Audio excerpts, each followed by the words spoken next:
నేను ప్రస్తుతం విజయనగరం జిల్లా గజపతినగరం మండలం లోగిసా గ్రామం.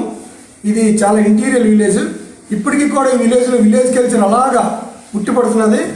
ఇక్కడ ఇంత మోడర్నైజేషన్లో కూడా ఈ గ్రామంలోని విలేజ్ హౌసెస్ అన్నీ కూడా పూర్వం అలాగే ఉన్నాయి. గ్రీనరీ కూడా చాలా బాగుంది, చాలా బాగా నచ్చింది. అయితే ఈ నెదర్లాండ్ నుంచి మిత్రుడు సామ్యూల్ డానియల్ వచ్చారు. దానికి కారణం ఏంటంటే నా ఇంటర్మీడియట్ క్లాస్మేట్ అయిన నా మిత్రుడు ఆప్తుడు ఈ భాస్కర్, ఈ అడ్డగూడూరు భాస్కర్ వాళ్ళ అబ్బాయి ఒడుగు, ఈరోజు రేపు ఒడుగు, కాబట్టి అతని ఫ్రెండ్ అనమాట ఇతను. వీళ్ళిద్దరు కలిపి ఏ కంట్రీలో జాబ్ చేశారు? నెదర్లాండ్స్లో చదువుకున్నారట. ముఖ్యంగా వాళ్ళ ఫ్రెండ్ మీద అభిమానంతో ఇండియన్ కల్చర్ అంతా చూడడానికి చాలా ఉత్సాహంగా ఇతను వచ్చారు. సో మాకు తోచినంత వరకు 2-3 ప్రశ్నలు మేము వేస్తాం మన యూట్యూబ్ వ్యూవర్స్ గురించి అనేసి. ఈ వీడియో ద్వారా నా యూట్యూబ్ ఛానల్ అనేది ఇంటర్నేషనల్ లెవెల్కి వెళ్ళిందని నేను భావిస్తున్నాను, నా మిత్రుడు భాస్కర్ సహకారంతో ముఖ్యంగాను. కాబట్టి అక్కడ వాళ్ళ కంట్రీ కల్చర్కి ఇక్కడ కంట్రీ కల్చర్కి డిఫరెన్స్ ఇలా కొన్ని అతను అడుగుతాం, పాప చెప్పడానికి అతను రెడీగా ఉన్నారు. For male and female for marriage, what is the age for female and male in your country generally? I have no idea. Typically, I think first the time most people marry first has been getting later and later. But I think in their 30s, it's mostly when young people marry. They go to school. They get a job, but they also live together for quite a while before deciding to tie the knot, as it were. అంటే ముందు 30sలో పెళ్ళి అవుతుంది usually. ఎందుకంటే ముందు స్కూల్లో కలిసి చదువుకుంటారు, దాని తర్వాత కలిసి ఉద్యోగం తీసుకుంటారు, కలిసి ఉంటారు, కొన్ని ఇల్లు బిల్డ్ చేస్తారు కలిసి. దాని తర్వాత 30sలో పెళ్లి చేసుకుంటారు. ఇంకా దాని తర్వాత ఫ్యామిలీ లైఫ్ లాంటి పిల్లలు అదంతా చూసుకుంటారు. After marriage, in your country, brothers and sisters will be a common house or will be separated? Dwelling house. Do you guys live like a joint family or do you guys live like separate houses most of the time? Once you're married, you start your own family, of course. But yes, the families are joined together, and typically you know people from your mother's side of the family as well as you know people from your father's side of the family. అంటే marriage తర్వాత ఎలాగో అందరం పరిచయం ఉన్నారు, plus country చాలా చిన్నది, కొంచెం అందరం దగ్గర ఉంటారు. సో ఒకే ఇల్లులో ఉండడం అవసరం లేదు. అంటే అరగంట ట్రైన్ రైట్ అరగంట బస్ పట్టుకుని ఎవరితో కలుసుకోవచ్చు. The distance part also. You see your marriage. Everyone is very close together. This is a very small country. Okay. You see your marriage system as spiritual or or contract basis marriage. The couple will live together forever or they will. Spiritually, marriage, at least by law, is a secular thing. It is for all religions, even those who are atheists or who would not be allowed to marry under certain religious practices. And people, of course, want to form a life bond with someone, but we are also we know that sometimes this choice earlier in life may not reflect who we are later, and it is not uncommon for people to separate later on, and that is also a fine choice. And that, although unfortunately sometimes it may be with much discontent, I think personally that it is better for people who in the end are not really meant for each other to separate after being married, if they feel that is the best for them. So is it sacramental or contract? అంటే రెండు. ఎందుకంటే కొన్ని marriages long time అంటే 30 సంవత్సరాల వరకు నడుస్తాయి, కొన్ని 5 సంవత్సరాల తర్వాత అయిపోతుంది, కొన్ని వైలెంట్ కూడా అయిపోతుంది. ఇంకా నెదర్లాండ్స్లో ఏంటంటే కొంచెం there is no restriction. ఎవరైనా ఎవరితో పెళ్లి చేసుకోవచ్చు. రిలీజియన్ లేకపోతే నేషనాలిటీ అలాంటి లిమిటేషన్స్ లేవు. అంటే నచ్చితేనే అప్పుడే పెళ్లి చేసుకో. Earlier marriages don't preclude. Early marriages కూడా అవ్వదు.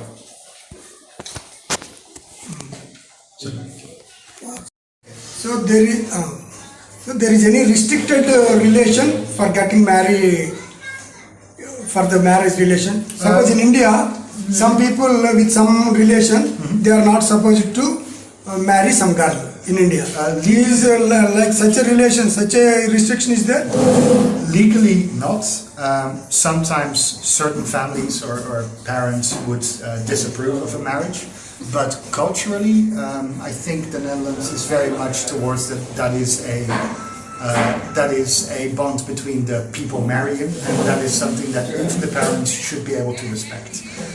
It goes back a long time when there were two different groups of Christians, and of course even then marrying between the faiths was considered not typically a good thing, but it still happened, and it has been I think culturally upheld for a long time that in the face of such adversity, it is love that conquers everything. Can a person have more than one wife in your country? I don't think it works like that, right? I mean, I don't know about the legal. I really don't know. So what is the procedure for getting divorce? You have to take from court, or your elders will grant? It can be as simple as a notary act. So it can be if both parties agree, they can decide to split up, and it will be a procedure to figure out how the belongings are divided. Or unfortunately, if one of the two parties does not agree, or if there is a fight going on, a court may have to intervene, and for instance, there may need to be a decision on custody of the children or shared custody. So they need not approach court for divorce? They can take with the permission of elders? Custom is there, like not even elders. It can be a simple procedure, as simple as signing the marriage certificate and declaring that for legal purposes they are no longer married. What is the difference? Just fine. Last question. What is the difference in India and your country relating to law and order? You have any idea? Law and order. Netherlands is, I know within the country, I know we consider ourselves a center of international law. For instance, there is the International Criminal Court in The Hague, and as far as I'm concerned, have always been very fond of a just and fair application of the law in all things. So, yeah, I don't know any specific. I couldn't point to many specific examples that would give a good indication of this. But yes, I think the legal system is one that is very much dependent on openness and transparency. And even with the possibility for the law to intervene against the government and to say this law, the way it is being applied, is not just in the sense that the Constitution would say so, or even the Human Rights Conventions would say so. అక్కడ చాలా strict అంటే అక్కడ ఒక strict legal system ఉన్నది. అక్కడ clear అక్కడ ఒక strict legal system ఉన్నది. Very impartial. Very impartial. Impartial. అంటే no political influence. No political influence. Its decisions are made by the judges presiding over a case, and the court of judges is only ever voted on and decided by their peers in the legal system. Politicians cannot influence who becomes a judge, and judges are the only ones who make these decisions. And then also a council of 3 or 5 or 7 judges that should be in agreement over these cases. There's also an impartiality agreement where the judges may not be influenced by outside parties about cases they are deliberating on. In your country, there is Your citizens can acquire property personally or total property belongs to government? Means land, Personal property like house. Personal, yeah. They can personal purchase and, absolutely. Yes, yes, yes. They can not- The government has certain properties related to stuff like military bases, of course, and installations of national importance. Natural parks are government property typically, but by and large, a lot is privately owned. so what is the religion your country professes? Secular. Secular. Secular. Secular. Secular. Very much secular. ముందు Protestants గా Catholics కలిసి ఉండేవారు. Culturally, originally, it was it's a Protestant country, although in the south it is more Catholic. So the cultural basis is one of Christianity, but for a very long time we have practiced the principle of at the very beginning of a man's religion is their own as long as it is practiced behind closed doors. So even if it was a Christian country, Jews, Muslims, they were allowed to practice whatever they wanted out of view. Oh, that is secular. But it's very much legally a secular country through and through. So what is the final last question? Is there any voting system for now electing political leaders? Yes, it's a proportional representation. Yes. We all for the parliamentary elections. There are two parts. For the lower houses of parliament, you directly vote for a candidate or party, and those are then not in a first past the post, but in a proportional system, allocated the amount of seats we have in our lower houses. There's a divisor that is calculated how many votes a party should have for a single seat. As a result of this, it can be very splintered, small parties with a few seats, or larger parties with many. I think the largest party holds about a fifth of the total seats, and as a result, typically coalitions are formed between 3 or even more parties to form a ruling government based on an agreement that is made after the election. That they present and then have a majority to rule the nation by that agreement. If any party is, because of circumstance, no longer wants to change the agreement, it becomes a very difficult negotiation. And in fact, negotiating under what principles the country will be governed is a large part of the elections after the votes have been tallied. There is also upper houses of parliament. They are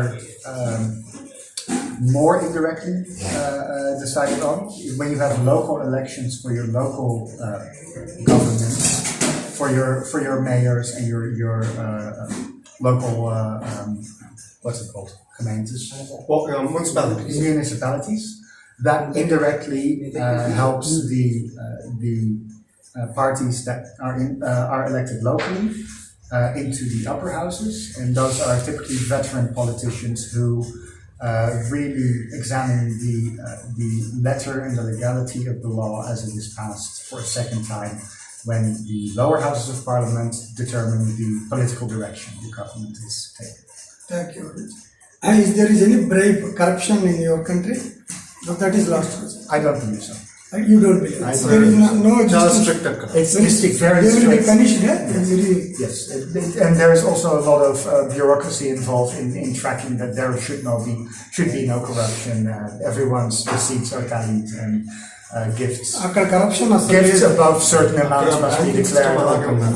Banking system, all Very good banking system. banks, all accounts are verified. Well, I mean, there's also been hefty fines for banks not really applying the rules as judiciously as they should.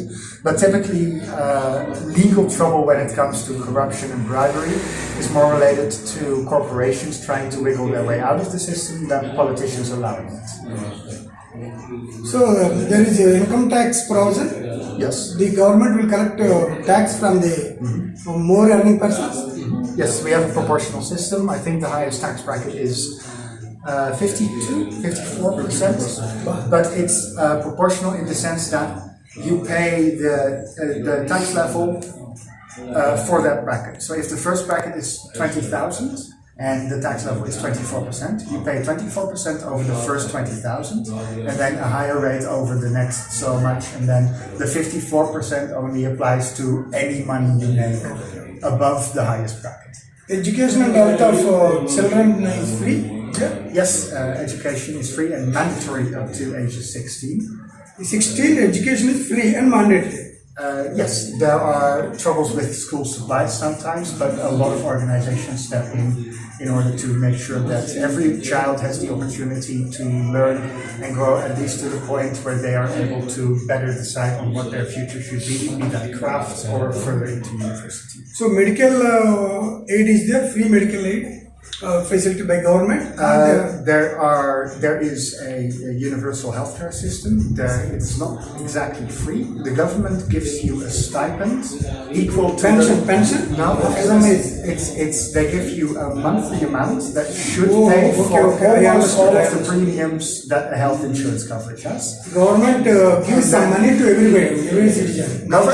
From the tax, government gives 95 to 90% of an insurance premium, so you can pay that. You can pay your insurance with that money, and then there is like a small, like €5, €10 at most. You need to pay yourself, and then there is the we call it own risk. There is an amount of 300 to 500 euros. The first bit of that. In case there is an accident or you need to have some surgery. The first bit you pay for yourself, but after that, everything is covered. Also, general practitioners, general healthcare, the things we need to make sure our body stays healthy is always free. So it is preventative in that sense. You can always go to a doctor for your basic needs, and by that way we can prevent people from delaying going to a doctor until they get more sick and need more expensive care. So is there any medical fraud by doctors? Doctors are less or more or nil? Much like legal profession, banking profession, doctors have a very high honor to uphold. Very dignified profession, and they of course mistakes can be made, but it is I don't think ever a case of doctors wrong. Daniel. Very glad, sir. Very thankful to you for taking much pain. Not pain, but with interest, much interest.